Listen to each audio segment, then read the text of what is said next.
D'ailleurs, les cyclistes feraient tellement n'importe quoi que ça justifierait même les infractions de certains automobilistes. Et en général, ça commence par « oui, mais les cyclistes ». Bonjour, il est pas super ce stationnement pour les cyclistes? Oh, moi je le fais pas. Non, je le fais pas moi. Non, je le fais pas.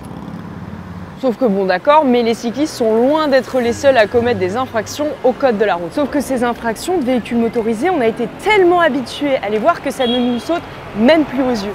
Oh, le piéton! Si on prête moins attention aux infractions des motorisés, c'est bien dommage. Parce que ces véhicules sont bien plus meurtriers pour les piétons. Oh, ce magnifique feu rouge était beau. Entre 2005 et 2018 en France, 5035 piétons ont été tués par des voitures, contre 42 par des cyclistes. Pour l'année 2018, en France, au moins 492 piétons ont été tués par un véhicule motorisé, contre seulement 3 par un vélo. Et ça, ce n'est pas très étonnant parce que pour un piéton, la probabilité d'être tué lors d'un accident augmente avec la masse et surtout avec la vitesse du véhicule qui l'a percuté. En cas de choc à 30 km/h, le risque de décès est inférieur à 1%. À 50 km/h, à moins de 5%. À 60 km/h, il flirte avec les 20%. Avant de grimper à presque 100% à 80 km/h. Or, un cycliste, dans une pratique quotidienne et non sportive, dépasse rarement les 30 km/h, ce qui n'est pas le cas pour les motorisés. D'ailleurs, tout comme les piétons, les cyclistes sont particulièrement vulnérables aux véhicules qui vont beaucoup plus vite qu'eux. Et c'est un peu contre-intuitif, mais parfois commettre une infraction, ça permet de se mettre en sécurité vis-à-vis de ces véhicules. Et l'autre problème, c'est que certains comportements, parfois compris comme des infractions, n'en sont pas réellement. Par exemple, un cycliste ne grille pas un feu s'il y a un panneau M12 à l'intersection. Oui, c'est ce petit panneau-là. Depuis 2013, cette signalisation l'autorise à franchir le feu, dans le sens indiqué s'il n'y a personne. Mais je vous vois d'ici dire « mais oui, mais vous passez tout aux cyclistes ». Non, détrompez-vous. Moi, les infractions que je ne pardonne pas aux cyclistes, c'est quand ils sont dépourvus d'éclairage. Je ne leur pardonne pas non plus d'avoir un comportement irrespectueux envers les piétons. C'est vrai que l'image du vélo peut être ternie par juste quelques illuminés qui, pour gagner quelques secondes, commettent des incivilités. D'ailleurs, je leur envoie un message de responsabilité. On vous promet, on fera tout pour que les aménagements soient les plus directs, les mieux nettoyés et tout ce qu'on veut pour que vous ne perdiez pas de temps. Mais respectez les piétons et respectez les règles dès que c'est possible.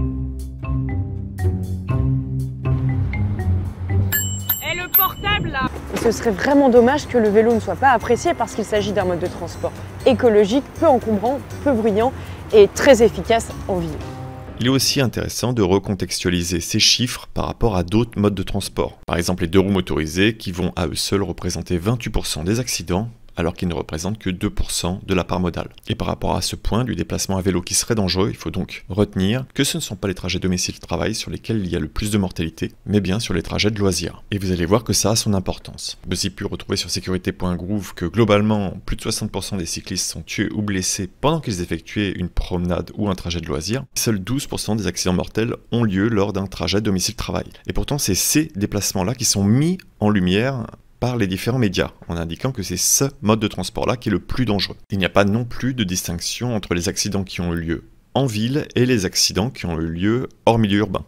Et donc le manque d'aménagement cyclable et la vitesse sont des éléments aggravants. Car l'on sait qu'en agglomération, dans 44% des cas, les accidents mortels impliquant des cyclistes ont lieu au niveau des intersections. Ce sont donc les zones à protéger en priorité. Maintenant que nous avons identifié le danger, nous allons voir comment le traiter.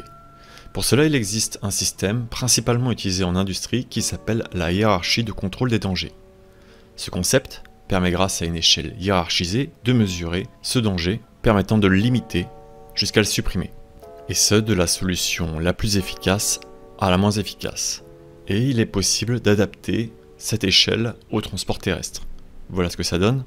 Nous avons donc le casque et le gilet jaune que beaucoup mettent en avant, mais qui n'est qu'en dernière position au niveau d'efficacité. Et c'est vraiment après que l'on ait épuisé l'ensemble des solutions possibles pour sécuriser l'usager. Parce que là, il ne reste plus que de la protection, plus aucune sécurisation entre le danger et l'usager. Et ceux qui pointent cette solution du casque reportent donc toute la faute sur l'usager final, en détournant ainsi l'attention de tout ce qui aurait pu être fait avant au niveau de la sécurité pour éviter ce drame.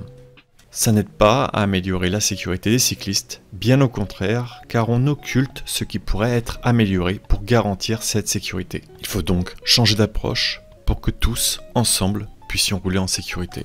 Si les professionnels ont le bon matériel, si les cyclistes ont de bons aménagements, si les piétons ont de belles zones de vie, ça sera moins de risques pour qu'un accident se produise. Il est complètement possible d'envisager des aménagements qui permettraient aux cyclistes d'avoir des continuités cyclables et de pouvoir se déplacer ainsi en sécurité. Il faut voir ce mode de transport comme un mode à part. Il ne peut pas être mélangé avec les véhicules motorisés ni les bus. C'est d'ailleurs ce que l'on peut constater aux Pays-Bas. Et c'est vers ce schéma qu'il faut tendre si l'on souhaite voir le vélo se développer dans les années à venir.